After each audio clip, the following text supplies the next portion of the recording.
விஞ்ஞானி தாவி வெங்கடேஸ்வரன் எழுதிய விரைவில் சூப்பர் சூரிய சீற்றம் பூமியை தாக்கும் எனும் கட்டுரை சிந்தை இணையதளத்தில் இன்று வெளியாகியுள்ளது.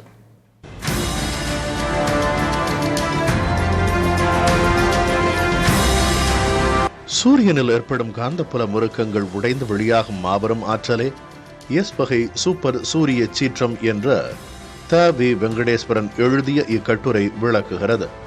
அடுத்த சில மாதங்களில் பூமியை நோக்கி சக்தி வாய்ந்த சூப்பர் சீற்றங்கள் நிகழ வாய்ப்புள்ளதாக கட்டுரை கணிக்கிறது. சூரிய சீற்றங்களால் ஏற்படும் காந்த புயல் காரணமாக விண்வெளியில் செயற்கைக்கோள்களின் மின்னணு கருவிகள் பாதிக்கப்படலாம். மின் விநியோக கட்டமைப்பு மற்றும் வானொலி தொடர்பு தற்காலிகமாக முடங்கலாம். எனினும் பூமியின் வளிமண்டலம் கதிர்வீச்சை தடுத்து விடுவதால் மனிதர்களுக்கோ மற்ற உயிரினங்களுக்கோ எந்தவித நேரடி ஆபத்தும் இல்லை என்று இக்கட்டுரை தெளிவுபடுத்துகிறது.